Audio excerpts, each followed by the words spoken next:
From the studios of Farm Journal Broadcast, this is AgDay.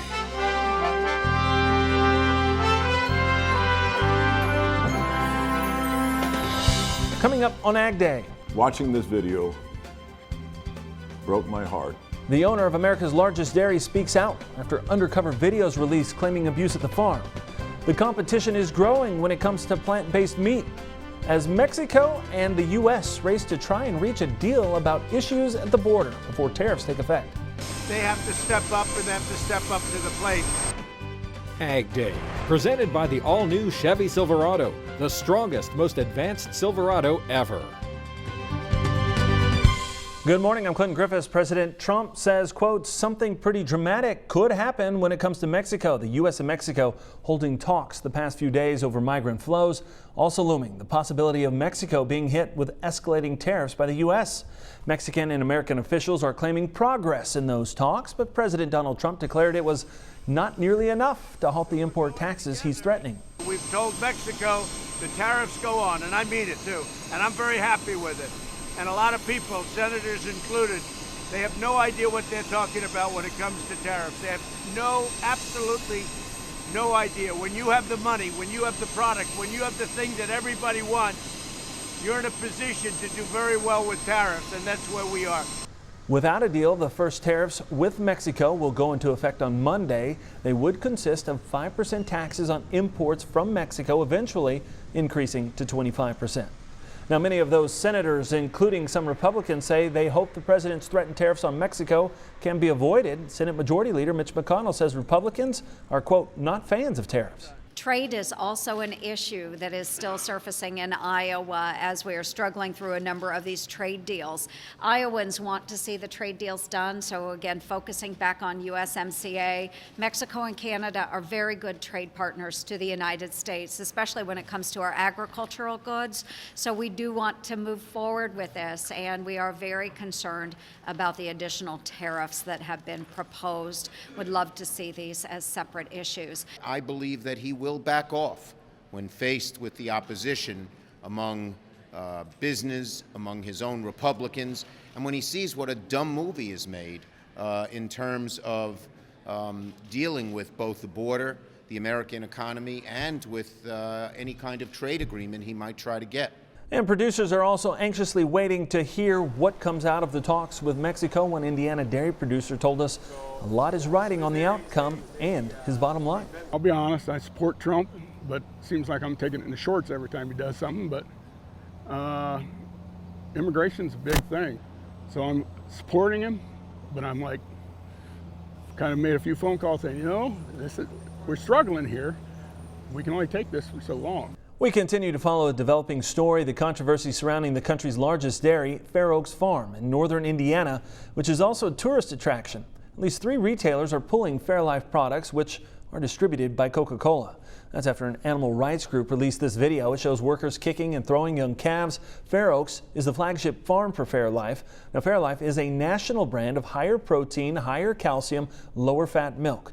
The owner of Fair Oaks Farms is speaking out on camera. Mike McCluskey says watching the video broke his heart. He apologized for it and announced several changes. I am focusing on putting cameras anywhere on the property where we have any animal and personnel interaction.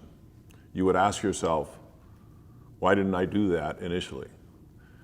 Years ago, when we set up our animal welfare program, this was a big topic of discussion.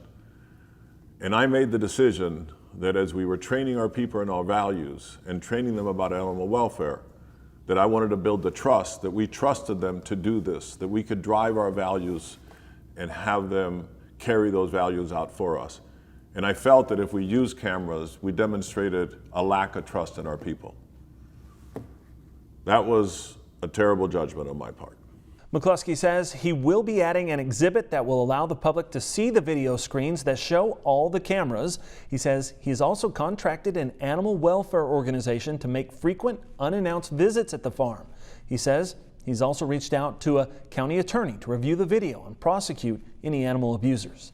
We're seeing a drop in weekly exports, according to the USDA. Wheat saw sales reductions of 26,000 metric tons. That's down from the previous 4-week average. Corn saw sales of 8,800 metric tons, but soybeans They saw some improvement. Net sales, 510,000 metric tons were reported. That's up 28% from the previous week, with increases reported for unknown destinations in China.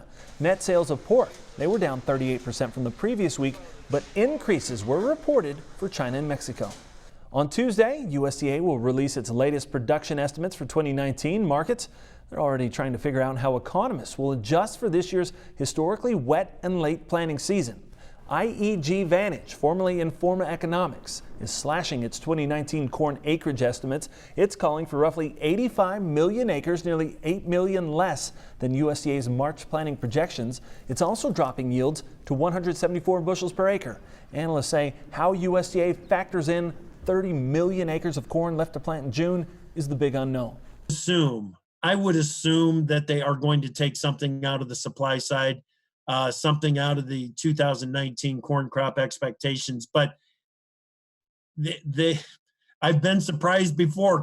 I think it's easy to make the assumption that they're going to take something out. I just don't know how much, how conservative they are going to be, or how aggressive they are going to be. But I think they'll take something out and show us that they believe that this corn crop is not going to be a 15 billion bushel crop.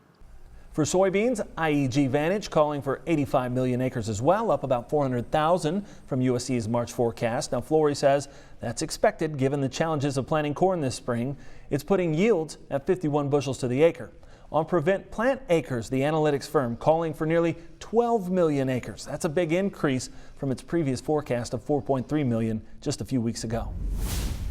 The battle against floodwaters continues, as meteorologist Mike Hoffman shows us in today's Crop Comments. Thanks, Clinton. This video pretty much speaks for itself. Jamie Patterson lives in Fort Smith, Arkansas, along the Arkansas River. Just look at how high the water comes up on that combine. Jamie saying on Twitter that it belongs to a neighbor, and if you look at the combine, you can tell at one point the water was even higher than that. Now, taking a look at the wind speed forecast, you can see we are going to be a little bit windy to start the day in the northern plains. It becomes windier in that area through parts of the west.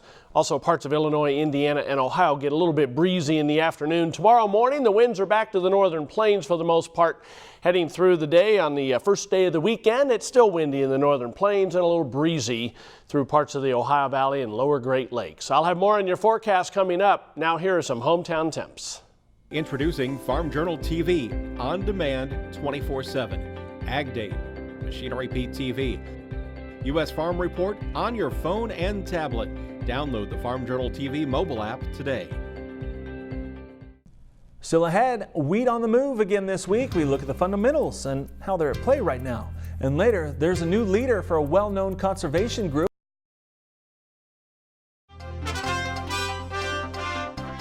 Wheat saw another day of double-digit increases while corn made some small gains. Here's an update from the CME.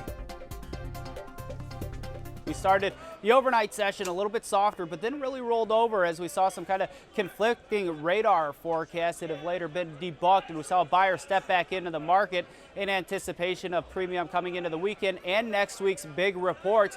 If you recall, Monday's crop progress. Not only are we going to get updated planting progress, but we're also going to get our first look at condition rating. So this is going to be something to keep a very close eye on. Then on Tuesday, a USDA report. So we know that the market sentiment has a bullish tilt to it, and we wouldn't be surprised to see that bullish tilt expand and the premium expand in this market, with traders anticipating more bearish news over the next several sessions. And soybeans, we're a little bit less optimistic on, as we continue to believe this tiff with China in the trade negotiations will continue to keep maybe not necessarily keep a lid on the market, but will be a headwind for the market, I think is probably a better way to put it. Wheat has been all over the place here this week. We're retracing all of yesterday's losses and then some, and really starting to boogie quite a bit. Lean hogs been kind of hugging that 200-day moving average for the better part of the last 5 sessions, starting to come off of that a little bit more, which is encouraging. Also encouraging is the fact that we saw China step back in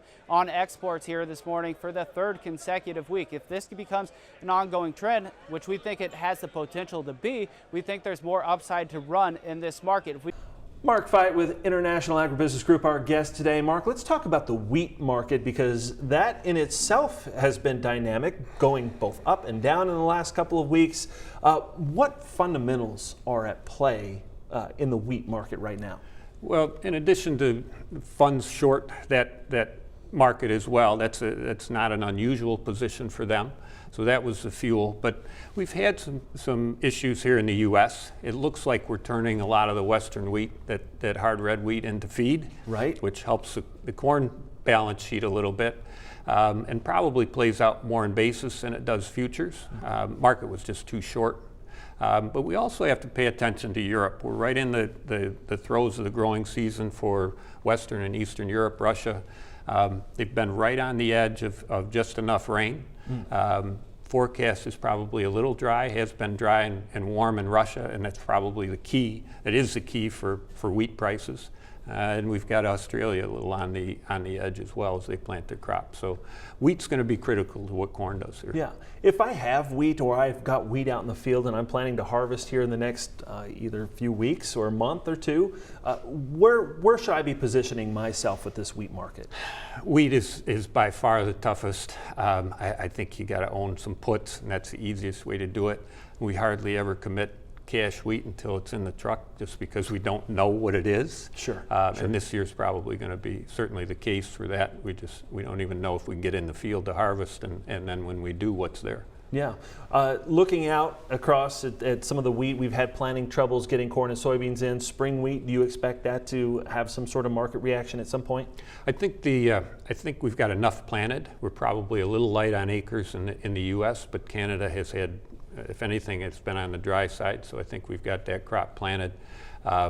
Russia is somewhat critical, but I think right now spring wheat prices are probably pretty fair. Okay, well, appreciate it. Thank you for the insights. We'll be back with more Ag Day in just a minute. To talk to Mark, give him a call at 248-715-9222 or send him an email at mfight@iaggroup.com.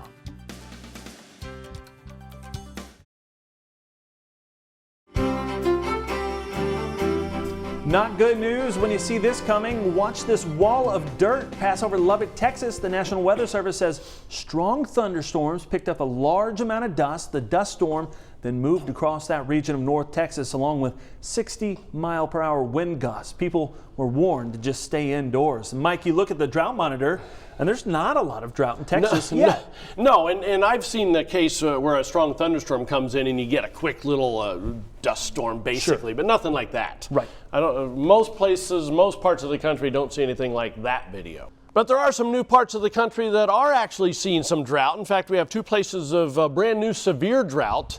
Parts of southeast Georgia, parts of southern South Carolina, and far western Washington seeing some drought. There are some wildfires up there in Washington as well, causing some issues. I'm not too concerned about this drought spreading. As you'll see on the maps coming up, it's going to rain in most of the southeast over the next couple of days. There was a drought monitor 4 weeks ago. You can see how we have expanded that area. We've continued to see not a bad situation in the Four Corner region, and we've gotten a little bit worse, like we pointed out, in western Washington just over the past 4 weeks. But the stuff in the southeast, that will be going away again, and it's all because of this storm system. Watch what happens when we put it into motion. Yeah, it's really not moving. It's an upper level cutoff low. It's going to sit there for at least a couple of days.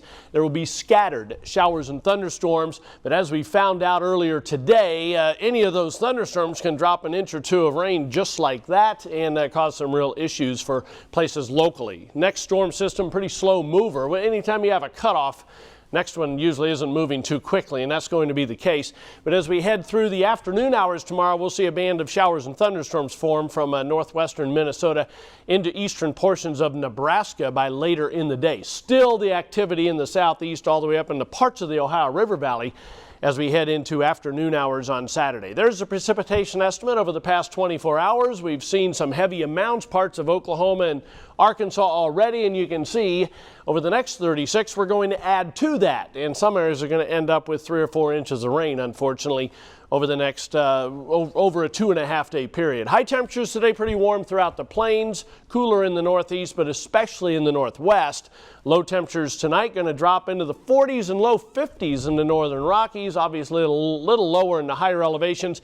Comfortable numbers through the middle of the country, and the warmth basically continues from the Mississippi Valley into the southeast and back into Texas. There's the cutoff low right there over the southern Mississippi Valley. It does finally blend into the next next trough digging into the Great Lakes as we head into next week. That's going to bring some cooler air. That's a look across the country. Now let's take a look at some local forecasts. First of all, El Paso, Texas, mostly sunny, hot and rather humid today, high of 100. Rockford, Illinois, mix of sun and clouds, high of 81. And finally, Charleston, South Carolina, warm and humid, a thunderstorm pretty likely in most areas, high 83. Coming up, the demand for plant-based meat. A look at what could be coming on the horizon next.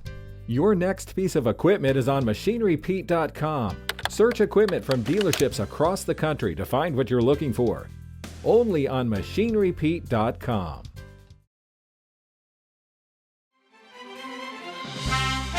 The Trump administration would exempt many new genetically engineered crops from regulation by the USDA under a broad overhaul of biotechnology rules. USDA said the move would cut the cost of developing genetically engineered plants. It would also exempt crops with traits similar in kind to modifications that could be produced through traditional breeding techniques. Developers would be allowed to make a self-determination that their products are exempt from regulation. Competition is growing for meat from alternative sources. Lab-grown and plant-based protein companies say the technology is getting better. The crop, called yellow pea, is one of the main ingredients some of these companies use for a plant-based burger. Some companies are working on different traits, including efficiency, flavor, even potentially boosting protein content. You know, when you talk about product development cycles using editing and some of these AI-driven breeding approaches, you were talking about 3 to 8 years for product development. Whereas historically, we might have seen product development cycles that took 7 to 15 years. According to the Wall Street Journal, Beyond Meat's shares have nearly quadrupled from its May initial public offering price. Impossible Foods raised more than $300 million from private investors in May as well. Working to build bridges. It's the main goal for the new head of a well-known conservation group. You'll meet him and hear his plans for the future next. Closed captioning is brought to you by BASF. Grow smart with BASF. We create chemistry.